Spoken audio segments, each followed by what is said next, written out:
오늘은 어떻게 진행이 되나요? 수학하신다고 그랬던 거. 그럼 저 먼저 시작하면 될까요? 네, 네. 네. 그렇게, 오늘은 제가 막 이거 수학이나 이런 거를 뭐 소개해 드린다기보다는 저도 사실 수학을 놓은 지 좀 오래돼서 저도 다시 수학을 공부하는데 좀 더 여기 수학이랑 인공지능 이거 함께 하면 좀 어떨까 싶어서 그런 것들을 좀 찾았던 것 같습니다.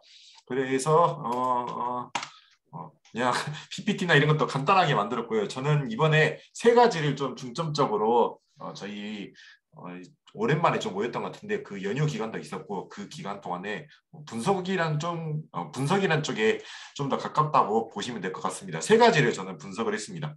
공부를 하면서요. 요즘 다시 수학의 정석을 중고로 사가지고 고등학교 상부터 미적분 고등학교 저기 베터나 와. 이런 다 같이 공부를 하고 있는데 저희 반에 수학 영재가 있어요. 초등학교 5학년인데 걔가 음. 지금 고등학교 과정을 보고 있더라고요. 그래서 그 친구다 함께 뭐 수학적인 얘기도 하고 지금 걔는 우리 반에서 수학 역할을 맡고 있습니다. 매일 수학 문제를 내줘가지고 그 벽에다 걸어놔요.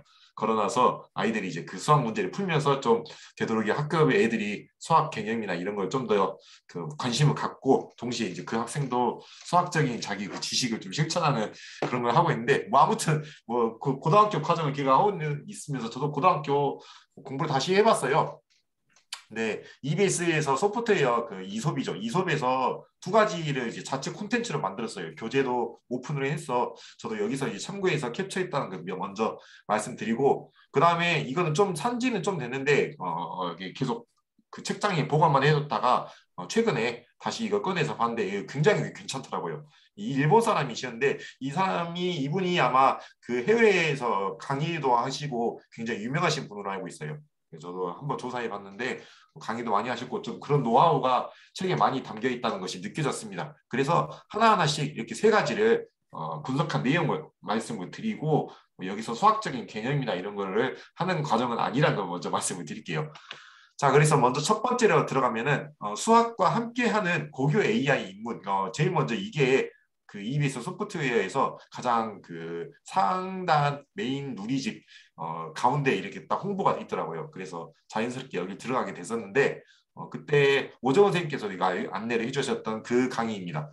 차례를 보시면 인공지능 문제 해결이랑 그다음에 데이터, 그다음에 기계학습과 이제 딥러닝, 윤리 이런 차원으로 지금 안내를 하고 있어요. 그래서 인공지능과 문제 해결 여기서는 좀 더 인공지능이 우리가 일반적으로 인공지능 하면 떠올릴 수 있는 그런 것들을 좀 더 자세하게 약간 좀 더 전문적으로 안내를 해주고 있습니다. 생각보다 여기서부터 굉장히 난이도가 높은 그런 개념들이 나오고 잘 정리가 돼 있더라고요.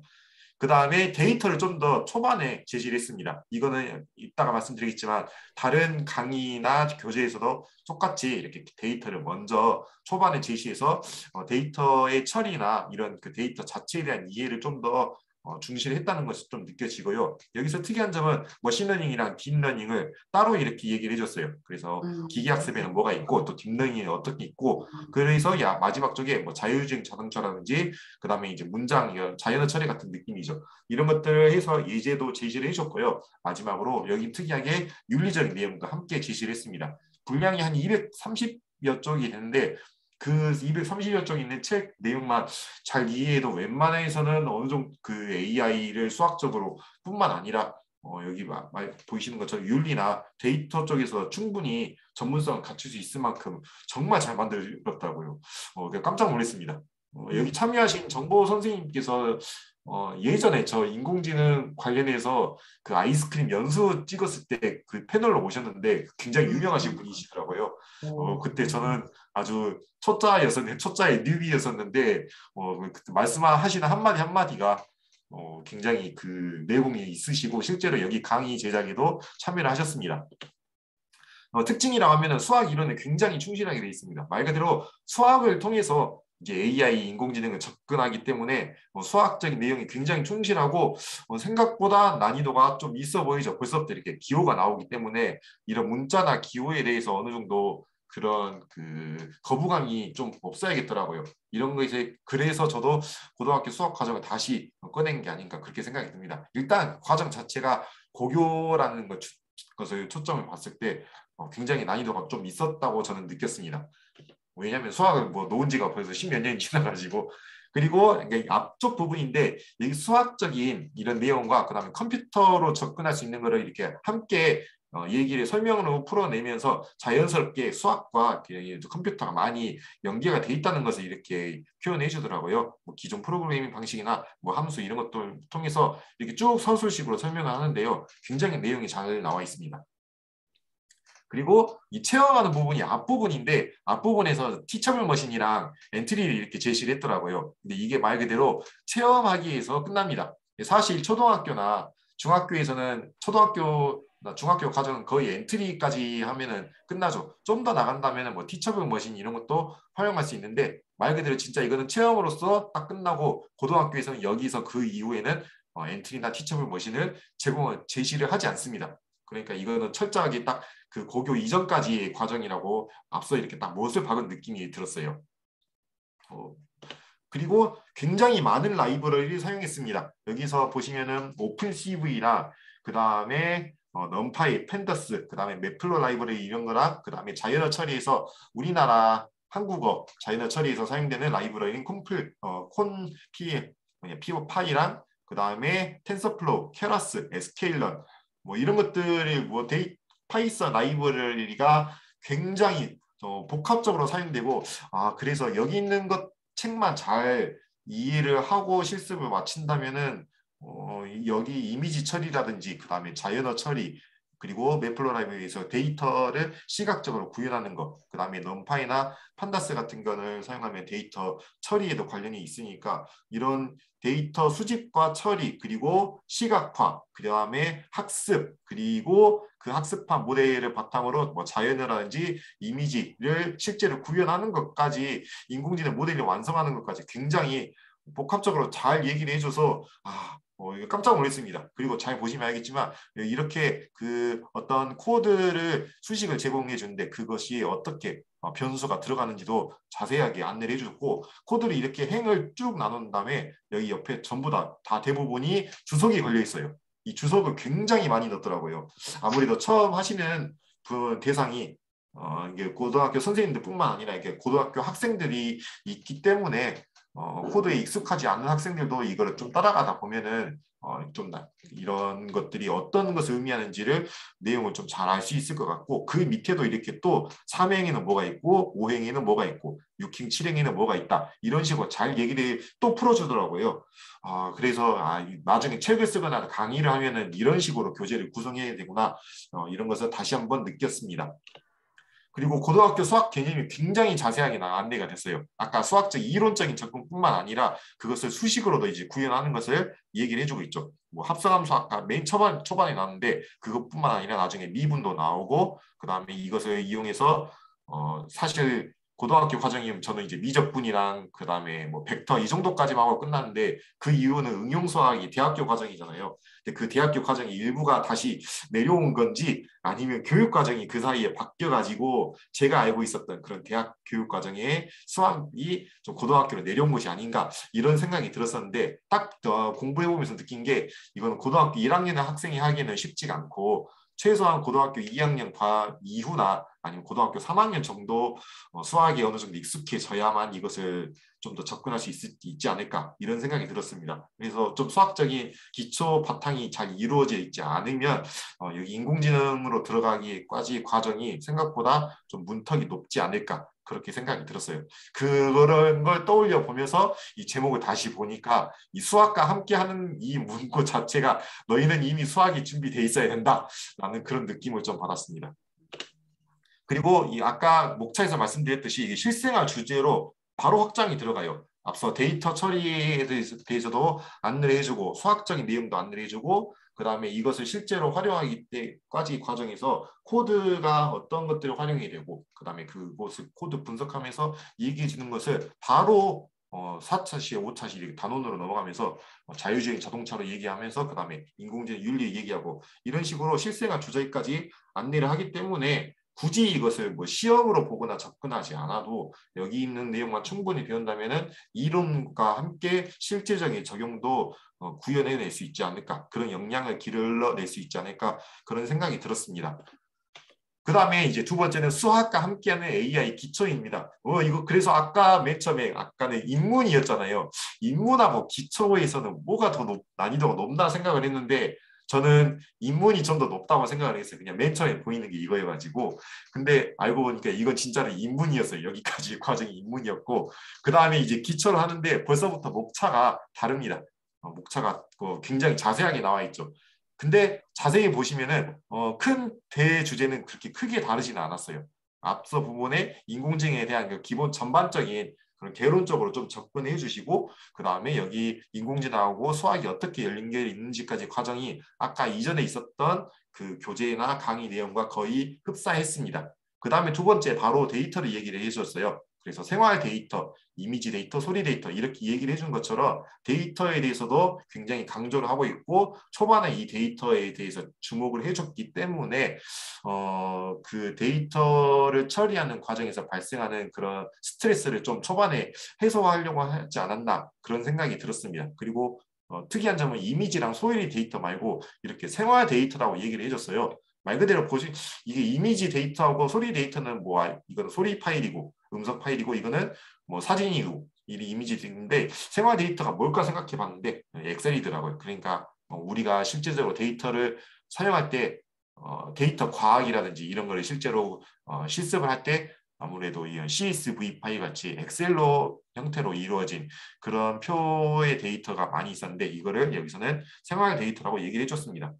그 다음에 바로 여기서는 이제 머신러닝으로 들어가요. 그리고 여기서는 특이한 점이 주제별로 이렇게 얘기를 해주고, 주제별을 5개를 이렇게 정의를 해주고요. 그 주제 안에서 그 데이터부터 마지막으로 인공지능 모델링 하는 기까지 과정을 똑같이 얘기를 해줬어요. 데이터를 수집하고 그 다음에 데이터를 불러와서 처리를 한 다음에 시각화까지 하는 게, 여기까지가 아무래도 데이터 과학에 좀 더 초점이 맞춰져 있다면, 여기 이렇게 가공한 데이터를 바탕으로 학습하는 게 이제 이 인공지능 모델링에 만드는 거예요. 어떻게 보면은 모델링 하는 것 처리까지 과정도 어쩌면 데이터의 경향성을 파악할 수 있기 때문에, 전체적으로 보면은 인공지능이란 느낌보다는 좀 데이터 과학의 좀 그런 장면이 많이 겹쳐지는 모습이 들었어요. 그래서 아까는 인문 쪽에서는 말 그대로 인공지능에 관련된 내용을 한다면은 AI 기초, 여기가 좀 더 심화라고 가정을 했을 때 인공지능을 먼저 얘기하고 그 다음에 데이터 과학을 하지 않았나, 이런 생각이 저는 들었습니다. 근데 사실 맨 처음에 이거를 보면은 그냥 둘 다 어렵더라고요. 공부를 해보니까 많이 어려웠습니다. 여기서 강점이 진짜 있었는데, 나중에 파이썬이라든지 아니면 코드를 수학이랑 이렇게 연결을 할 때 가장 필요한 점이 저는 이 장면이었어요. 이 왼쪽에 수식이 있는데 여기가 시그마 함수잖아요. 시그마가 이제 비긴, 시작부터 끝까지 하는데, 여기 비긴을 파이썬 코드에서도 이렇게 제시를 해줬습니다. 뭐 간단하긴 한데 이것을 수식을 사람들이 코드로 구현할 때 어떻게 변하는지 그 중간 과정을 잘 이해를 못할 것 같다는 생각이 들었어요. 저 역시 그랬고요. 근데 이렇게 수학적인 수식이 있는데 이걸 만약에 코드로 구현해 봐라. 그러면은 그 코드가 어떻게 나타난지를 이렇게 표현해 주더라고요. 이제 변수죠. 안에 들어가는 그 변수 값을 이렇게 수학적인 문구와 함께 연결해 준 점이 굉장히 인상적이었습니다. 딱 이것을 보면서 무릎이 탁 쳐지더라고요. 이렇게 수학을 코드로 구현할 수 있구나. 그러면 이제 공대생들은 대부분 이렇게 공부를 하지 않을까, 그렇게 생각이 들었습니다. 그리고 주석이 굉장히 자세히 나와 있는데 그 앞서 있었던 AI 입문보다는 개인적으로 더 자세하게 나온 것 같아요. 모든 코드에다가 다 주석을 걸어놨어요. 주석을 걸어놓고 이렇게 표현했는데, 좀 더 특징이 있다면은 여기서는 그 어떤 라이브러리 활용하는 게 나타난 게 아니라 바로 뭐 어떤 라이브러리 바로 적용하더라고요. 그래서 그런 라이브러리가 어느 정도 그 한 번쯤 접해본 학생들이 좀 더 자연스럽게 접근할 수 있지 않을까, 그런 생각이 들었습니다. 그리고 아까 말씀드린 것처럼 데이터를 굉장히 초반에 제시를 한 점에서 초점을 맞췄다. 이렇게 해서 그 다음에 바로 이제 머신러닝으로 들어가는데, 이 머신러닝 목차에서 보시면 굉장히 그 주제에서 필요한 수학적인 개념이나 아니면 컴퓨터 인공지능 개념을 이렇게 딱 직관적으로 표현해 줬더라고요. 데이터 수집이랑 시각화하고 오른쪽에 여기 나와 있는 이쪽 부분은 수학적인 개념이죠. 왼쪽에는 주제에서 필요한 그 어떤 이제 인공지능 개념이 있다면은 오른쪽에는 거기에서 필요한 또 적용되는 수학적인 개념을 이렇게 따로따로 표현을 해줬습니다. 물론 뭐 엄밀하게 분석을 하자면 둘 다 비슷하긴 하겠지만은 좀 더 여기서는 인공지능에서 사용되는 그런 용어들을 좀 더 왼쪽에 표현을 해주고 오른쪽에서 이것을 적용을 한다. 이런 것들 또 이제 점점점 이렇게 찍어 놓으면서 목차별로 이렇게 자세하게 흐름을 제시한 점이 인상적이었습니다. 만약에 저희가 이런 프로젝트 결과물을 만든다면은 이렇게 결과물 산출을 해서 목차를 생성할 때 이런 형태로 만들면 좋지 않을까 그런 생각이 들었습니다. 그리고 문제 상황을 제시해 주는데요. 아까 문제 상황이 5개가 있었잖아요. 뭐 축구팀 감독이라면 붓꽃 데이터라 아니면 아이스크림 이런 게 있다가 이런 주제에서 프로그래밍 하기까지의 과정을 굉장히 상세하게 이렇게 서술을 해줬습니다. 이게 좀 개조식으로 얘기한 게 아니라 전부 다 문구로 얘기했어요. 그 다음에 마지막으로 뭐 프로그래밍 하기 위해서 필요한 모델의 그런 알고리즘을 이렇게 또 표현을 해주고요. 그 다음에 이제 실습으로 들어가죠. 근데 실습 첫 번째 단계는 이제 데이터 준비하기 이런 식으로 해서 데이터 수집, 준비, 처리, 그 다음에 시각화, 인공지능 모델링 생성 이런 과정을 자세하게 안내를 해주고 그 다음에 코드가 다 예제가 있습니다. 완성 파일을 실제적으로 제공을 해서 이것을 실제로 학생들이 실습을 할 때도 중간 오류가 생기지 않도록 예제를 이렇게 제공한 점이 굉장히 인상적이었습니다. 그리고 중간번에 이렇게 39번에서 이렇게 행위 끝나는 게 아니라 그 이후에 또 다른 코드 안에서 다른 좀 색깔을 띠는 게 있다면은 이렇게 따로 또 얘기를 해주더라고요. 여기는 이제 문제 상황에서 지금 이렇게 인공지능 개념을 또 얘기를 해주고 이것을 오른쪽으로 실제로 구현할 때 이런 식으로 나온다. 근데 지금 여기서는 좀 어려운 용어가 있는데 이게 지금 후반부예요. 앞선 부분에서 이런 걸 다 설명을 해줍니다. 설명을 해주기 때문에 이대로 쭉 따라간다면은 굳이 이런 것도 충분히 이제 짚고 넘어갈 수 있지 않을까라는 생각이 들었고요. 여기서 24번에서 끝났는데 여기 공백이죠. 그 이후에는 또 이렇게 또 스텝을 나누어서 표현을 해줍니다. 그래서 결과적으로 뭐 90개까지의 이런 코드가 행이 나타나는데 이런 주석이나 이런 것 다 빼면은 한 5, 60개의 선에서 다 정리가 되더라고요. 이렇게 최소한의 코드를 통해서 모델을 구현한 점이 굉장히 인상적이었습니다. 이렇게 스텝을 나누어서 그 코드에 대한 성격을 따로따로 분석해줬고 그 분석한 것에서 또 행별로 이렇게 주석을 통해서 최대한 이 코드가 이런 식으로 작동을 한다라는 점을 강조를 했었던 것 같습니다. 이렇게 해서 두 가지 그 강의랑 교재를 분석을 해봤는데요.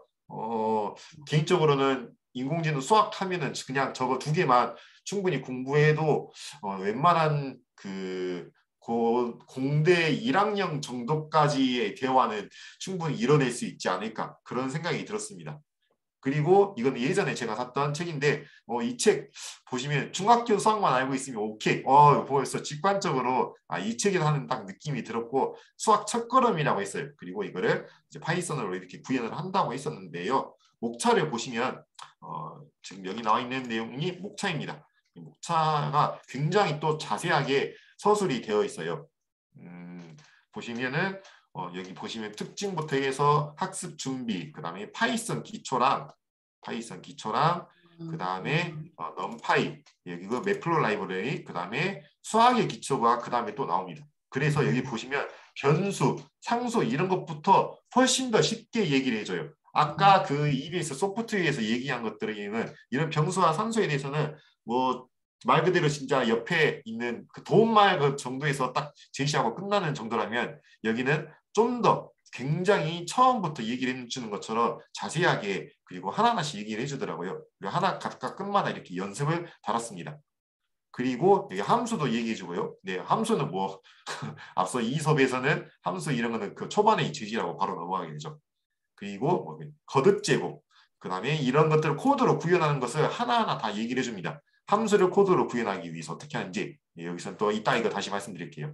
여기 이 부분이 저는 굉장히 인상적이었습니다. 수학에서 말하는 함수랑 프로그래밍에서 하는 함수가 어떤 공통점이나 차이점이 있는지를 여기서 얘기를 해주는데 여기 내용을 딱 보면서 이 저자는 굉장히 강의를 많이 해본 사람이구나 그런 생각이 들었습니다.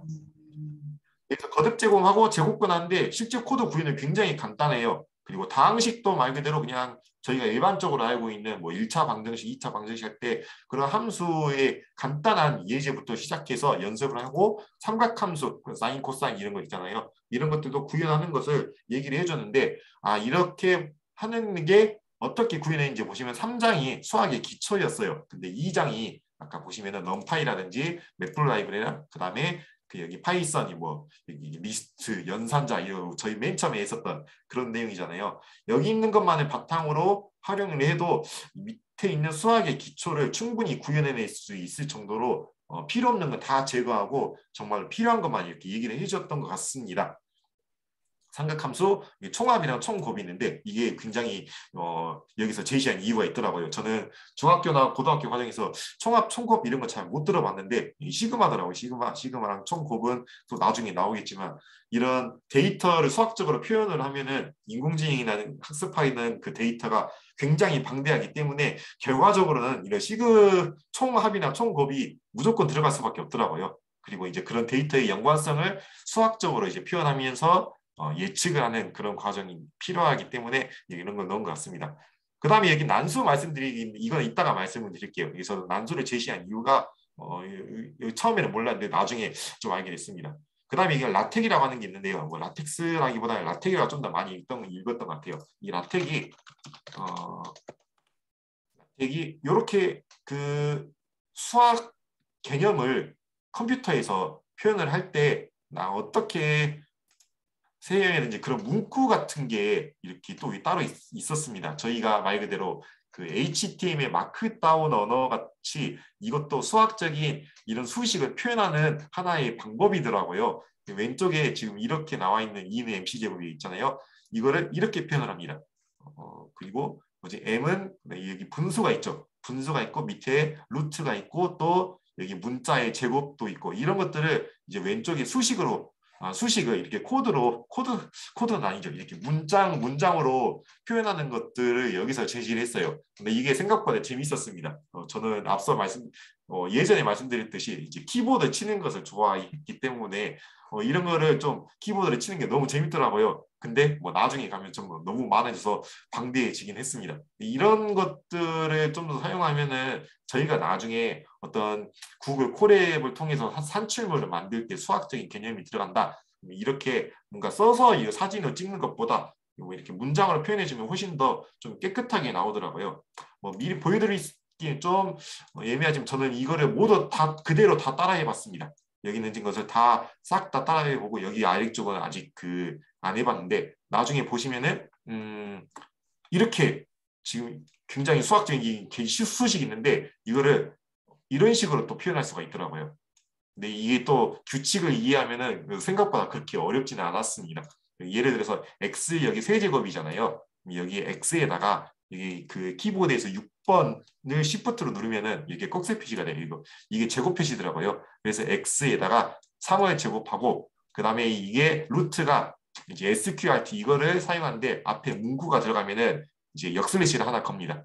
그리고 여기 안에 들어갈 거를 x를 표시하고 이제 이거는 분수에 해당하는 거예요. 분수에 해당하는 거고 분수에서 문장이 여러 개 있으면 중괄호를 사용합니다. 중괄호를 사용해서 아래쪽 위쪽을 먼저 하고 아래쪽을 나중에 하고 여기 A, I, J가 있는데 여기가 이제 이쪽에 A, I, J가 있죠. 그 다음에 B에서 I, J는 밑에 있고 그 다음에 위에 또 제곱을 표현하고 아래쪽을 표현할 때는 언더바 사용하고 위쪽에 사용할 때는 이렇게 꺽쇠 표시 사용하고 그 다음에 시그마는 썸이라고 표현을 한 다음에 썸이 K는 1부터 n까지 하고 오른쪽에 수식이 있다. 이런 식으로 풀어낼 수가 있더라고요. 나중에 뭐 이건 편집자가 나중에 어쩌고 할 수도 있겠지만 강의 차원에서 저희 뭔가 이렇게 그 콜의 노트를 만든다면은 이런 것도 한 번쯤 알아두는 것도 괜찮은 것 같습니다. 근데 이걸 뭐 외운다고 하는 게 아니라 그냥 저도 옆에 있는 이게 이런 거를 그냥 찾아보면 다 나와 있더라고요. 그래서 굳이 찾지는 않고 굳이 이거 외우는 게 아니라 라텍이 잠시만요. 라텍이 네. 이렇게 다 나와 있습니다. 여기서 예제를 왼쪽에 따가지고 복사해서 여기 안에만 붙이면 되더라고요. 또 한글에서 자주 사용하는 것들이 네. 죄송해요. 빨리 나가서 놓칠까 봐 했는데 한글에서 문자표 네. 하듯이 되어 있는 것 같기도 하고요. 네네, 한글에서 저희가 특수기호 입력할 때 그 응. 키보드 미음 누르고 한자 누르거나 아니면 예. 윈도우에서 마침표를 누르면은 특수기호가 나타나잖아요. 근데 그거에 대해서는 좀 한계점이 있습니다. 왜냐하면 이거 예를 들면 아까 그 시그마 같이 이런 것들이 좀 수식이 복잡해지면은 한글로 표현하기에 좀 한계가 좀 있더라고요. 그리고 만약에 사용한다면은 네 맞습니다. 이걸 저희 아래야 한글에서 이걸 작성한 다음에 붙여넣기도 저는 괜찮을 것 같습니다. 근데 그건 아직 저는 해보진 않아가지고 그냥 여기 코드 마크다운에서 하는 그 과정에서 수식을 표현하는 것을 좀 이렇게 생각을 해봤고요. 그 아니, 다음에 아니, 선생님, 그, 제 네, 말은 그 말이 아니고, 네, 라텍스라는 거가 네, 좋은 거 배웠는데요. 네, 네, 네, 라텍스라는 게 아래 한글에서 문자식? 네, F10 네, 누르면 우리 문자식 이렇게 해갖고, 네, 시그마 뭐 도형 이렇게 쭉 하잖아요. 네. 그거하고 비슷한 것 같아요. 되게 좋다. 네, 그래서 여기 보시면은 그냥 A로 이렇게 표현한 거랑 라텍을 예. 쓰게 되면은 그 시프트 숫자 4번이 있어요. 그러면 이제 원화 기호가 이제 달러 기호가 나오잖아요. 이 달러 네. 기호 사이에 이렇게 문장을 넣으면은 다르게 음. 표현됩니다. 우리가 숫자에서 수학에서 보는 약간 좀 그 네. 그런 식으로 표현이 되더라고요. 알파, 베타, 제타로 이게 나오는구나. 네네네. 알파 뭐 A, B, C, D 뭐 음. A, B, C, D, E. 이 오른쪽 위에랑 아래쪽이 좀 구현이 다르게 나오잖아요. 네. 그래서 이런 걸 좀 더 풀어낸다면은 이거는 코드에서 사용하는 그냥 영어 기호랑 수학 기호로 이렇게 다르게 표현할 수도 있구나라는 것을 그냥 배웠다는 것을 저도 이제 이번에 배웠던 것 같습니다. 이런 게 있었던 것 같고요. 그 다음에 다시 돌아가도록 하겠습니다. 그래서 저기 라테까지 하고 난수 얘기하고 여기까지가 수학의 기초였습니다. 그 다음에 선형대수가 바로 나와요. 선형대수가 나오고 그 다음에 아래쪽으로 하시면 미분이 나옵니다. 미분이 나오고 그 다음에 확률 통계가 나와요. 그리고 아마 바로 머신러닝이 나올 겁니다. 그럼 보시면은 미분이랑 확률 통계 그 다음에 선형대수 이 정도만 하면은 하는데 벌써 이렇게 나오나 하면 좀 그 중간 과정이 많이 생략이 돼 있어요. 그리고 이제 여기서는 이제 로지스틱 핵이라든지 아니면 뭐 최소 제곱법, 그다음에 뭐 하강 강화법 이런 게 나오는데 이런 거에서 사용되는 그런 수식들을 어 이게 다른 책에서는 거의 초반에 나온다면은 이 책에서는 이게 가장 마지막에 나옵니다. 그래서 이 책은 이렇게 인공지능 개념에서 기본적으로 얘기하는 뭐 분류, 로지스틱 회귀, 그다음에 최소 제곱법, 강화법 이런 것들을 초반에 얘기한 게 아니라 이것을 이해하기 위해서 필요한 내용을 앞서 이렇게 길게 얘기를 했다는 것을 저는 그때 깨달았던 것 같아요. 그래서 확률 통계에서 뭐 평균값, 분산, 정규분포, 공분산 이런 것들이 생각보다 이거 고등학교 1학년 정도 과정에서 충분히 이거 접근할 수 있고 그 다음에 미분은 좀 어렵긴 한데 여기서 미분에 대한 기초적인 그런 개념만 이해하고 있으면은 여기는 충분히 구현하는 거랑 설명을 간단하게 해줬더라고요. 그 다음에 선형대에서는 이제 행렬이 나오잖아요. 근데 스칼라, 벡터, 행렬, 텐서 이것을 하나하나 행렬을 얘기를 하면서 여기는 구현하는 게 전부 다 코드로 구현해놨습니다. 다시 돌아가서 보시면 행렬이 네, 스칼라는 이렇게 나와 있고 그냥 하나의 뭐 숫자죠. 그 다음에 벡터는 이렇게 어떤 이제 그 숫자의 이제 그 직선을 표현된 건데 여기서 이제 행렬적인 개념이 나오죠. 근데 이거를 구현을 하면은 진짜 간단하게 나와요. MP 어레이 이렇게 간단하게 구현합니다. 그래서 오히려 이런 수학을 공부하다 보면은 인공지능 수학을 이렇게 공부하다 보면은 아니죠. 네, 수학을 컴퓨터로 공부하다 보면은 오히려 손으로 쓰는 것보다 나중에 이렇게 코드로 쓰는 게 훨씬 더 편할 수 있겠다 그런 생각이 들었습니다. 초등학교 5학년 과정에서 그 맨 처음에 그 사칙연산이 나와요. 초등학교 5학년 수학에서 그리고 사칙연산의 마지막 차시가 계산기를 활용하는 게 있습니다. 근데 그 계산기에서도 괄호가 있는 그 문장을 계산할 때 계산기를 어떻게 사용하는지 얘기를 해줘요. 근데 그게 처음에 학생들이 어려워합니다. 근데 그 과정을 좀 이해를 하면은 나중에는 그냥 사칙연산이 이루어진 그런 식을 곱셈 나눗셈을 먼저 계산하는 것도 다 이게 계산기를 쉽게 풀어내더라고요. 그래서 이것도 좀 익숙해지면은 오히려 손으로 푸는 것보다 그냥 코드로 구현하는 게 훨씬 더 간단할 수 있겠다 그런 생각이 들었습니다.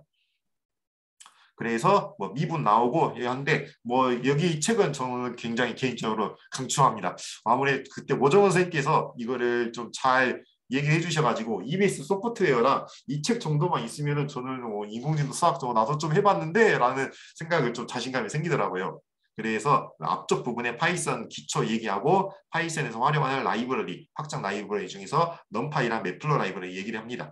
그 다음에 수학에서 기초를 굉장히 처음 부분에서 기본적인 것부터 얘기를 하고 이거를 코드로 구현하는 것을 초반부터 이제 안내를 해주기 시작했고 이렇게 해서 얘기를 하는데 저는 여기서 가장 감동받는 부분이 이거였습니다.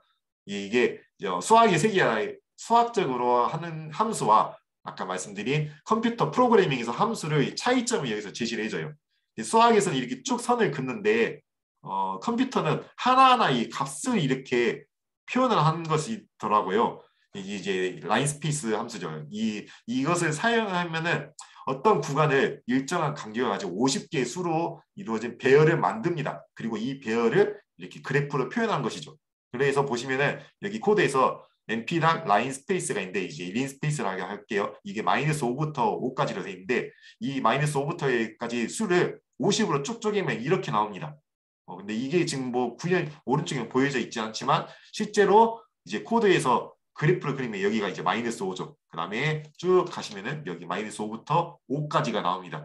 이게 사실 이게 연속된 것처럼 보이지만은 수학적인 함수에서는 이게 연속되게 표현이 되어 있죠. 하지만 이거 컴퓨터 프로그래밍을 할 때는 이렇게 하나하나의 사실 점으로 이루어진 숫자로 이루어진 것의 집합이다. 이런 식으로 접근하게 되더라고요. 말 그대로 어디까지나 근사에 불과할 뿐이다. 이 차이점을 제시하면서 수학하고 이제 실제 코드 구현에서의 차이점을 제시해 준 점이 굉장히 인상 깊었습니다. 그래서 좀 정리를 해보면은 이 수업에서는 수학이랑 수학을 바탕으로 인공지능 정보 관련 내용을 하는데 실제로 강의할 때도 수학 선생님이 따로 계시고 정보 선생님이 또 따로 계세요. 그리고 여기 정보 교사님들 중에서도 이론적으로 얘기해 주시는 분이 있고 실제 코드로 구현할 때 담당하시는 선생님 또 이렇게 따로 계십니다. 아마 세 분이 계셨던 것 같아요. 그래서 수학 선생님, 정보 선생님의 정보 이론 담당, 정보 실습 담당 이런 식으로 제시를 해주셨어요. 사실 이거 엄밀하게 말하면은 각자의 전공을 살리는 거고 좀 더 얘기하면은 따로따로 좀 볼 수도 있다는 생각이 드는데 이걸 또 한꺼번에 얘기하기에는 좀 심화적인 내용에서 각 분야의 전공자를 모신 게 아닌가 그렇게 생각이 들었습니다. 그래서 수학적인 제시와 함께 이것을 실제 문제에 바로 얘기를 응용을 했어요. 그리고 여기서 특징은 실제적인 데이터를 활용했습니다. 아까 뭐 붓꽃 데이터라든지 자율주행 데이터라든지 이런 것들을 활용을 했었고 그 다음에 수식이 어떻게 코드로 구현이 됐는지를 그 시그마에서 비긴 그다음에 엔드 이런 것처럼 직관적으로 표현해 주더라고요. 그리고 라이브러리 설치나 데이터 처리에서 발생할 수 있는 그 이런 유의사항을 왼쪽에 그 책 교재 왼쪽이나 오른쪽 끝에 그 도움말처럼 이렇게 얘기를 해줘서 웬만하면은 학생들이 이것을 공부하면서 실수가 발생되지 않는 것에 좀 굉장히 많은 그런 고민을 했다는 것이 느껴졌습니다. 그리고 이것은 대상이 고등학생입니다. 초등학교, 중학교 하기에는 너무 어려워요. 그래서 어느 정도가 아니라 굉장히 높은 수준의 수학적인 개념이 좀 이해가 바탕이 돼야 되지 않을까 그런 생각이 들었고요. 그 다음에 제가 공부했었던 이 책은 파이썬이나 라이브러리 개념을 굉장히 차근차근 알려주고 필요한 것만 잘 얘기를 해줬습니다. 그리고 마지막으로 인공지능 개념이 어떤 그런 수학적 표현으로 나오기 위한 그 과정이 처음부터 쭉 이렇게 설명해줘서 여기 있는 개념을 처음으로 여기 있는 개념을 이해를 하기 위해서 필요한 파이썬이라든지 그런 수학적 개념을 표현해줬고요. 그 다음에 여기서 특이한 점은 데이터를 난수로 사용했습니다. 랜덤으로 이루어진 숫자만 사용한 거죠. 여기는 실제적 데이터를 활용한 거죠. 이 점이 좀 차이점이 있었는데 이 데이터를 난수로 함으로써 아까 말씀드렸던 것처럼 그런 뭐 데이터 처리에서 발생할 수 있는 유의사항 이런 것들이 거의 필요가 없어져요. 그냥 난수로 이루어져 있기 때문에 데이터를 인공지능 그 수학적인 수식의 구현에 필요한 그런 데이터의 처리에서 나올 수 있는 그런 스트레스를 극단적으로 최소화했습니다. 실제로 그렇게 학습을 하는 것 같은 느낌이 들었고요. 그 다음에 수식이 어떻게 코드를 구현되는지 직관적으로 표현해주고 중학생이라고 하기에는 좀 중학교 3학년 2학기 그 고등학교 진학을 앞두고 있는 딱 그 정도에서 공부하면 딱 좋지 않을까 그런 생각이 들었습니다. 비교적 두 개의 비교 훨씬 이게 쉽긴 한데 중학생이 이해하기에 좀 더 수학적인 수준이 필요하지 않을까 그런 생각이 들었고요. 이제 저희가 인공지능 수학을 이렇게 만약에 공부를 해가지고 이거를 이제 실제로 가르칠 수 있는 학생들에게 가르치거나 아니면은 이거를 이제 선생님들께 가르치는 어떤 산출물이 필요하다고 하면은 진짜로 수학 공부를 함께 해야 되더라고요. 말 그대로 그 수학 인공지능 개념을 수학적으로 풀어낸 거기 때문에 수학도 함께 공부를 하는 게 필요합니다. 그리고 이제 이것을 이해하기 위해서 예제를 좀 더 많이 있었으면 좋겠다는 생각이 들었는데 이거는 좀 약간 개인적인 생각으로는 실질적 데이터를 활용하는 데는 아무래도 예제를 많이 넣으면 책의 분량이 늘어나기 때문에 좀 그런 것들 특정한 주제로 이렇게 나누어서 얘기를 한 게 아닌가 싶었는데 그냥 수학적으로만 접근한다고 하면은 좀 더 문제를 많이 만들어낼 수도 있을 것 같아요. 그리고 계속해서 반복되는 코드가 있기 때문에 그런 코드에서 그냥 숫자 데이터만 바꾸면은 충분히 어떤 다른 그 모델의 구현 그 장면도 표현해낼 수 있지 않을까 그런 생각이 들었습니다.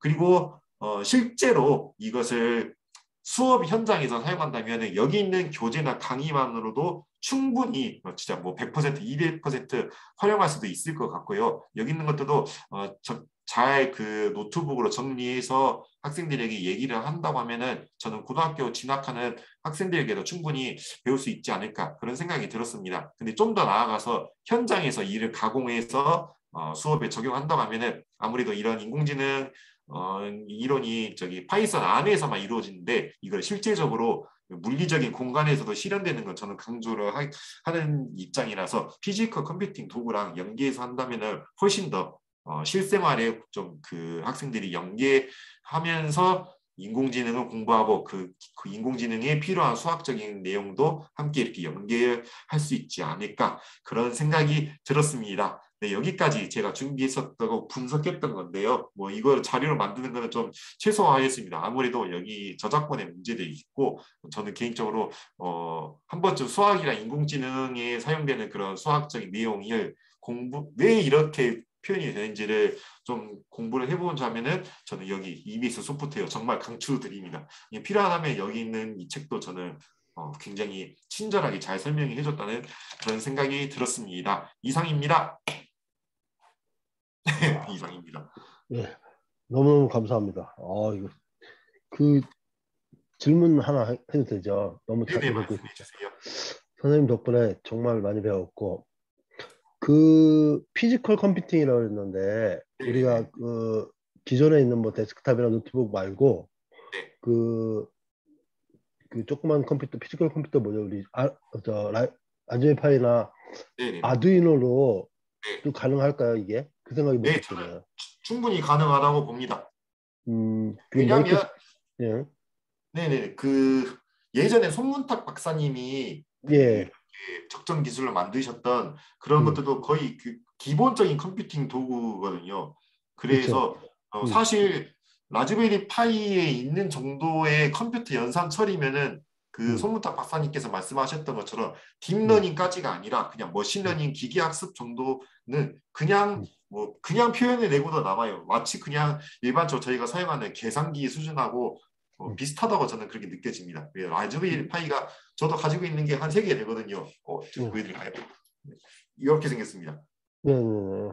여기도 있고 여기도 있고요. 저는 음, 이런 거 이것도 실제 하나는 서버로 쓰고 있고 하나는 음, 이건 실제로 그 연산 처리하는 거 지금 안 쓰고 있지만 이거는 그 3D 프린터 원격 조종할 때 사용한 거고 이거는 이제 실제로 출석 체크할 때 학생들이 이거 얼굴 비치면은 여기 카메라 여기 캠에다가 얼굴 비치면은 이제 학생들 얼굴 인식해가지고 자동으로 출석했다고 얘기해주는 그런 거거든요. 근데 이런 거는 실제 라즈베리 파이 하나만으로도 충분히 구현이 가능합니다.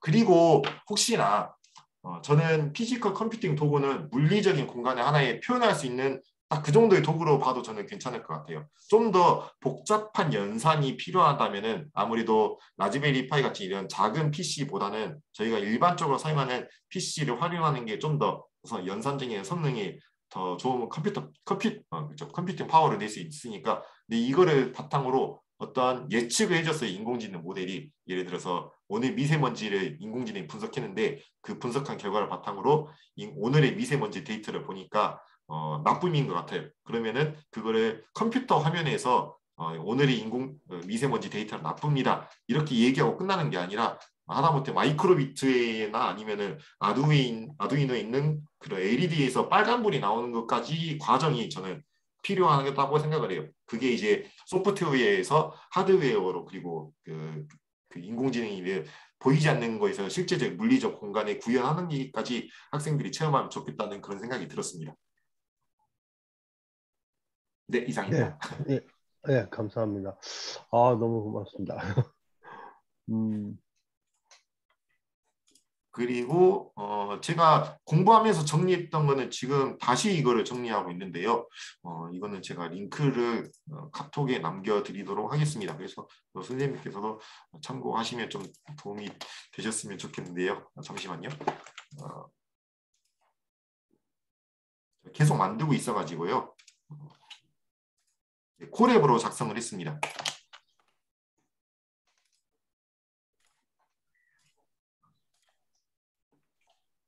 그래서 예전에 그 회장님께서 인공지능 수학 이렇게 얘기를 하셨는데 그때부터 사실 흥미가 다시 당겨가지고 공부를 했는데 이게 그냥 접근하기는 쉽지가 않더라고요.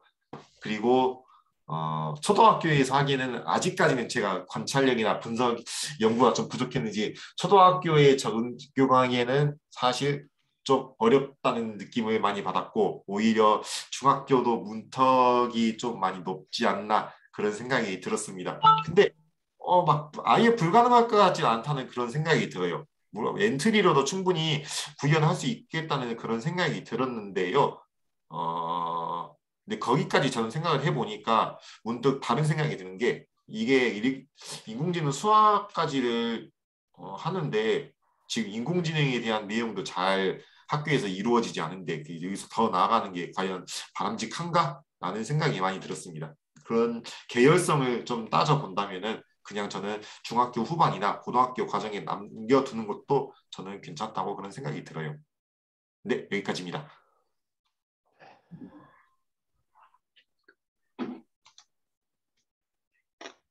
저 궁금해서 한 가지 여쭙고 싶은데요. 저번에 이제 김선우 교수님이 인공지능에 대해서 이렇게 강의해 주시면서 이제 그 학생들이 인공지능에 대해서 공부하고 싶을 때 어떤 진로를 선택하면 좋겠느냐 하셨을 때 수학과하고 컴퓨터학과를 전공하는 게 지금 상황에서는 가장 그래도 좀 좋다 이렇게 말씀을 하셨고 또 하나는 이제 인공지능 교육을 대비하기 위해서 지금부터 우리 교사가 어떤 걸 하면 좋겠느냐라고 질문을 드렸을 때 선생님들이 파이썬을 말씀하시더라고 교수님께서. 그래서 파이썬을 우리가 배웠던 뭐 한 9챕터 정도라도 선생님들이 그거를 직접 배워서 익히게 되면 이제 각 교과목에 어떤 활용할 수 있게 되는 그런 게 생기면서 학생들을 이제 지도하게 되고 그걸 공부해보지 않은 선생님하고 공부한 선생님하고 아이들이 이제 그 그러니까 학창 시절에 인공지능에 대한 어떤 개념이나 원리를 이해시키는 데 도움이 되신다 하면서 하나의 대안으로 이렇게 제시를 해주셨어요. 그래서 저는 이제 이쪽은 잘 몰라서 선생님들의 의견이 좀 궁금해서요. 그게 이제 진짜로 의미가 있겠는지 그게 궁금해서 의견을 좀 여쭙고 싶습니다. 네, 저는 그 말씀에 동의를 해요. 그리고 저희가 인공지능 하면서 개인적으로 느끼는 것 중에 가장 큰 오류가 이제 컴퓨터를 공부하는 그런 과정을 모두 인공지능으로 바탕으로만 생각을 하고 있는 것 같습니다. 오히려 인공지능이라는 그 키워드가 나오기 이전에 저희가 소프트웨어나 이런 게 많이 강조됐었잖아요. 컴퓨팅 사고력이라든지 저는 그런 게 오히려 너무 인공지능의 이런 키워드에 많이 노출이 된 나머지 그 인공지능이 구현되기 이전에 컴퓨팅 사고력이나 이런 것들이 좀 많이 소홀해지지 않았나 그런 생각이 듭니다. 이렇게 파이썬을 공부하는 것도 그 인공지능을 위해서 공부를 한다는 생각을 요즘 더 많이 갖고 계신 것 같아요. 근데 사실 파이썬은 하나의 이제 개발 언어이기 때문에 인공지능이 아니더라도 더 많은 것들을 구현할 수 있거든요. 이거 너무 지금은 AI에만 좀 초점을 맞춰서 이렇게 진행하고 있지는 않는가 그런 생각이 들었습니다. 그래서 파이썬을 공부하는 이유나 저희가 뭐 엔트리나 이제 블록형 코딩이나 이런 것들 하는 이유 자체가 컴퓨터가 어떻게 학습하고 처리하는지 그런 과정을 이제 이해하는 그런 절차적인 사고를 많이 기르기 위함인데 그러기 위해서는 엔트리 블록도 필요하지만 실제적으로 파이썬이 굉장히 텍스트 언어 중에서는 그래도 좀 직관적으로 나와 있으니까 그 텍스트 언어 중에 파이썬을 선택하는 것도 저는 바람직하다고 생각을 합니다. 또 근데 또 이게 공부를 해보니까 나중에 뭐 여자친구랑 얘기를 하면은 너무 막 기계랑 얘기하는 것 같다 이런 얘기를 하더라고요. 네, 약간 너무 컴퓨터적으로 생각하고 있는 게 아닌가 그런 때도 가끔 느껴지는데요.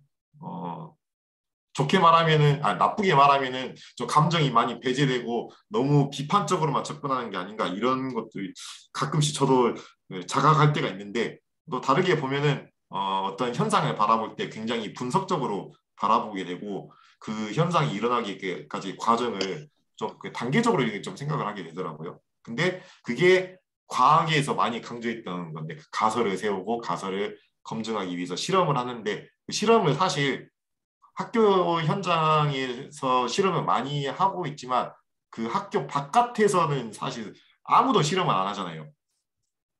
근데 이제 컴퓨터를 사용한다 보면은 그런 가설을 검증하는 실험을 컴퓨터를 통해서 할 수 있으니까 이런 절차적인 가설 검증 과정을 학교 바깥에서도 실현할 수 있다는 점은 개인적으로 일반 과학하고 컴퓨터 과학의 가장 큰 차이점이라고 저는 생각을 합니다. 그래서 이런 것들을 좀 더 강조하고 학생들에게 이런 진로나 역량을 심어주기 위해서 파이썬 공부하는 건 저는 굉장히 추천하고 한다는 그런 생각이 드네요. 네. 현경 선생님 나가실 수 있으니까 그럼 현경 선생님도 한번 의견을 좀 주시면은 주실 수 있으실까요? 네, 배터리 다 현경 될까 봐. 선생님, 네. 배터리 먼저. 끊어지기 전에. 저는 그 파이썬 공부를 저도 좀 하면서 제가 이제 계속 의문 들었던 것은 그 생활에서 이거를 활용하는 거가 거기까지 경지가 갈 때까지 굉장히 어렵다라는 걸 느끼면서 그거에 대한 가이드를 좀 받고 싶었거든요. 그냥 파이썬만 계속 우리가 배우고 아이들한테 가르치고 이거는 저희가 기술적인 거지만 지금 수학하고 그 AI하고 연계를 이렇게 하면서 보면 생활에서 그거를 끌어왔을 때 좀 더 저희가 그 긍정적인 그런 반응이 나오잖아요. 그래서 그런 부분에 대한 거를 저희 교사들은 좀 연구해서 계속 물론 기초적인 그 사고 과정에 대한 역량은 길러지겠지만 결국은 그걸 어이구, 네. 딱 나가시네. 그럼 황교세우 서정인 교감선생님 한 말씀만 또 말씀해 주시면은 감사하겠습니다. 저는 말을 많이 한 것 같고 우리 교감 선생님 말씀하세요. 네. 저는 아는 게 없어가지고요. 왜 그러세요? 아는 게 네, 없어서. 나가셨구나. 네, 그걸 튀어나갔어요. 화면 공유 좀 할게요. 지금 녹화는 되는 건가요? 네네. 선생님? 네. 그럼 나중에 이렇게 보실 수 있을 거예요. 네. 초등 코딩 수학 사고리가 있는데 이게 아마 이걸 그 영재학 정보 영재나 이런 학생들한테 대비하는 책이기도 한 것 같고 그 다음에 그냥 일반적으로 좀 여기 관심 있는 학생들이 보기는데 좀 도움이 되는 책들이 있는데 단계별로 나와 있어요. 단계별로 미리 보기 좀 볼 수 있을까요? 네? 미리 보기. 미리 보기가 잠시만요. 어디 있을까요? 여기 저기 밑에 더 왼쪽에 왼쪽 위로 위로요? 어디 위로 있을까요? 그 책 빨간색 밑에 미리 보기. 바로 보고 있네. 오케이. 감사합니다. 네. 일단 이게 제작하신 분이 초등학교 선생님이신 것 같아요. 네, 그리고 주제가 좀 이거는 그 수학을 얘기하고 나서 주제를 얘기하는 게 아니라 주제를 얘기하고 나서 수학을 그냥 이게 복합적으로 이렇게 좀 얘기를 해줬습니다. 컴퓨팅 사고력이나 수학적 사고력 이렇게 얘기를 해주고요. 그 다음에 뭐 지금 실과 영역이 생활과 소프트웨어, 그다음에 알고리즘 프로그래밍, 컴퓨팅 문제에게 이렇게 있는데 이런 걸 좀 충실하게 앞에서 제시를 해줬습니다. 그리고 좀 넘어가면은 목차가 이게 이제 컴퓨터에 대한 내용도 있고, 그다음에 이거를 실제로 뭐 암호라든지, 그다음에 뭐 이미지라든지 이런 것들에 대한 기본적인 개념도 제시하면서 실제 수학 문제도 이렇게 함께 얘기를 한 것 같습니다. 뭐 지금 보시면은 선택 전형 이게 나와 있는데 딱 보면은 좀 진입장벽이 이것도 좀 높게 느껴져요. 왜냐하면 저도 막 보니까 익숙하진 않은데 이렇게 좀 더 나가 볼게요.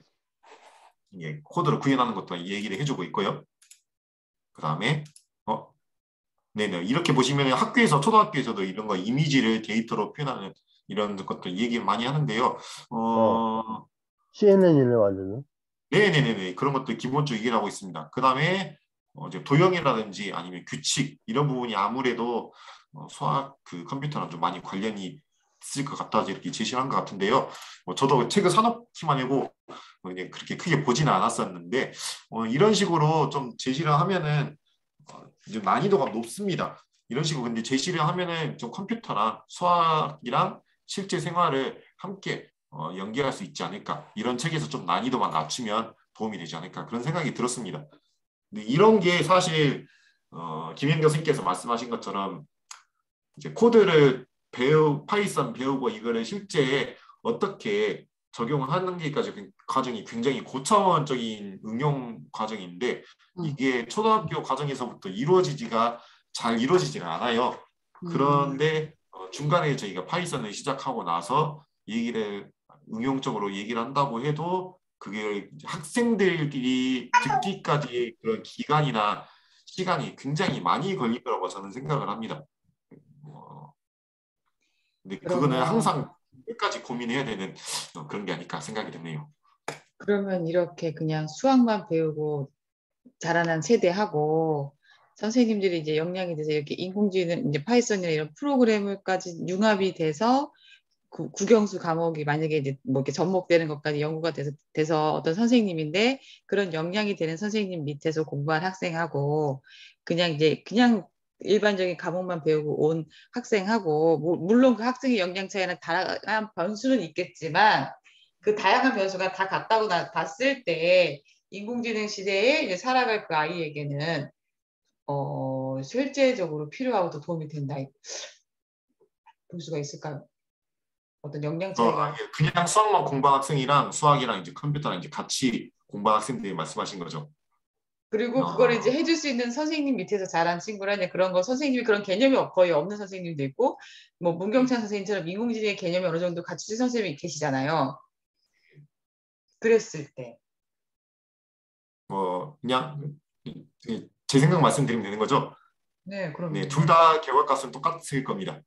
사실 그리고 지금 자라는 학생들은 수학이나 인공지능 수학 이런 걸 안 배워도 저희보다 인공지능 더 잘 알고 더 잘 그걸 실생활에 활용할 수 있을 거예요. 왜냐하면 걔들은 태어날 때부터 이미 그런 게 주변 환경에 있는 학생들이기 때문에 이제 교사 입장에서는 억지로 이렇게 얘기를 하고 필요하다고 얘기를 하지만 그거를 필요한 학생들은 또 이제 그런 진로에 맞는 학생들이 이제 관심이 있다면은 그렇게 배울 수도 있는 거지만 사실 수학 잘 안 해도 먹고 사는 데는 크게 지장 없잖아요. 그리고 오히려 수학 공부 많이 하는 학생들이 그렇게 돈을 많이 버는 것 같지도 않아요. 그러면 필요한 인공지능이라고 하는 그 원리나 개념이나 이런 것도 뭐 필요한 경우에는 다 알아서 배울 수 있기 때문에 꼭 큰 어떤 그게 되진 않을 수도 있다는 게 경찬 선생님의 제 모토가 항상 할 수 있는데 안 하는 거랑 할 줄 몰라서 못 하는 건 다르기 때문에 그거를 교사 입장에서는 선택적으로 접근할 수 있다고 생각을 합니다. 그게 필요한 학생들에게는 그게 제시를 할 수 있는 역량을 교사도 갖추고 그게 필요 없으면 저는 제시를 하지 않아도 되는데 저는 제시를 안 하는 방향이 좀 더 그런 흐름으로 가고 있지 않나. 그리고 저희가 인공지능만 하는데 너무 막 저도 그렇고 너무 심층적으로 파고들고 있어요. 사실 그 기본적으로 그 엔트리라든지 아니면은 그 오정은 새끼 사실 티처블 머신 이런 것만 솔직히 활용해도 충분히 인공지능 세상에서 살아가는데 그 정도면은 더할 나위 없이 좋거든요. 저희가 계산기 사용하는데 계산기가 어떤 알고리즘으로 짜이는지 저희가 관심이 있진 않잖아요. 예, 그런 저도 것처럼 거기에 좀 동의하는 것 같아요. 왜냐면 쭉 아까 그 수학 고등학교 뭐 그 수학의 시그마 함수 뭐 이런 거 나오는 거 보면 우리가 그런 게 왜 그렇게 문제가 풀리는지 기본 원리를 아는 게 사실은 더 필요하다고 저는 보거든요. 그거를 그냥 단순하게 그냥 함수를 써서 이 컴퓨터로 문제를 풀어내는 거는 그다지 중요하지 않고 왜 그런 함수들이 나오게 됐는지 그런 것들을 그러니까 그런 기본적인 개념을 이해하는 게 더 필요하다고 생각을 하고 그래서 수학을 그렇게 가르치는 게 아닌가 싶은데 어, 초등학교 학생들한테 이거를 미리 가르치는 거는 아직은 단계에 맞지 않지 않은가? 그러니까는 너무 많이 나간 게 아닌가? 그런 생각이 사실은 저는 좀 들어요. 네, 저도 동의합니다. 저기 뭐 시간이 많이 갔는데 우리 30분이면 끝나야 되는 거죠? 네, 6분 네. 남았습니다. 황재 선생님 마무리하시죠. 그 오늘 강의 정말 좋았고요. 문희 선생님 역시 이런 생각이 들었어요. 사이언스, 과학, 아까 선생님 말씀하신 중에 과학이라는 건 가설을 세우고 관찰을 하고 실험을 하고 그 다음에 그 검증하고 결과를 입증한다. 근데 데이터 과학은 데이터가 이제 그러니까 과학하고 데이터 과학하고 컴퓨터 과학하고의 차이점이 뭘까? 이런 의문이 생겼어요. 제가 답변 드리면 될까요? 네네네. 과학은 데이터 과학은 말 그대로 데이터에 좀 더 집중을 하는 거라서 그 가설 검증에 위해서 필요한 가설 검증 절차가 데이터 처리에 있는 거고 실험은 과학은 그런 데이터까지 구현하지 않아도 되는 그런 실험들이 많이 있는 것 같아요. 쉽게 뭐 pH 검사라든지 아니 리트머스 시험지 보는 거라든지 그 과학 교과에서 사용하는 그런 실험들이 실생활에 많이 나와 있습니다. 물론 그거를 좀 더 심층적으로 접근하자면은 그런 하나하나의 변화를 이제 숫자를 표현할 수도 있을 것 같아요. 그런 숫자를 표현한다면은 그 데이터로 접근할 수 있겠지만 굳이 그런 숫자가 아니라 어떤 변화되는 현상만에 초점을 둬도 충분히 가설 검증이 가능하다면 저는 굳이 그게 데이터 과학의 영역까지는 갈 필요가 없다고 생각합니다. 굳이 리트머스 시험지만 있으면 그게 pH를 다 색깔로 구분할 수 있는데 굳이 그 색깔을 숫자로 바꾸어서 표현할 필요는 없잖아요. 그런 그냥 네. 실험의 목적에 맞는 것에 따라서 과학과 정보 과학이 좀 계열이 다르지 않을까 그런 생각이 듭니다. 그럼 컴퓨터 과학하고는 어떤 차이점이 있을까요? 데이터 과학이랑 컴퓨터 과학이요? 예. 데이터 과학은 뭐 저도 정확하게 영역을 이렇게 구분해서 말씀드리기는 사실 뭐 그렇게 배움이 많지 않아서 조심스럽긴 한데요. 컴퓨터 과학 안에 데이터 과학이 좀 그 하나의 영역으로 있다고 저는 보시는 게 맞다고 생각합니다. 데이터 과학이란 게 용어가 나오기 이전에부터 이미 CS, 컴퓨터 사이언스는 예전에부터 있었던 과목이고 역사가 굉장히 깊더라고요. 네, 이거랑 컴퓨터 과학이랑 데이터 과학을 이제 따로 이렇게 얘기하기보다는 데이터 과학이 컴퓨터 과학 안에 있는 하나의 영역이고 그걸 이제 일반적으로 다른 영역과 또 이제 거칠 수도 있다 하는 그런 쪽으로 보시면 되지 않을까 저는 그렇게 생각이 듭니다. 네, 감사합니다. 너무 묻고 또 캐묻고 막 이래가지고 좀 죄송한데 제가 정립이 안 돼. 네. 수학 공부하니까 너무 어렵더라고요. 근데 초등학교 전이반에도 막 고등학교 수학 공부하고 있는데 뒤에 뭐 물어보면 저도 대답을 해줘야 되잖아요.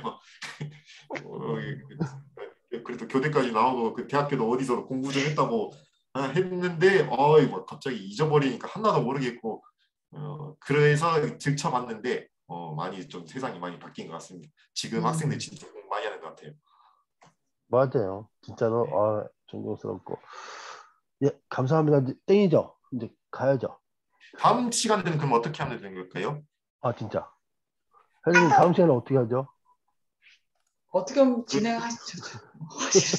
나겠어. 우리 오정현 선생님 PM인데 오정현 선생님 오늘 안 와서 어떡하지? 오정은 선생님께서 그때 제시해 주셨던 그 진도 있잖아요. 예. 거기 맞춰서 나가면 되지 않을까 그쵸. 생각이 듭니다. 그다음 오정현 선생님 그다음 뭐였나 그랬더라? 카톡방에서 논의하죠. 일단 네, 네. 그럼 논의 부탁드리겠습니다. 예. 네.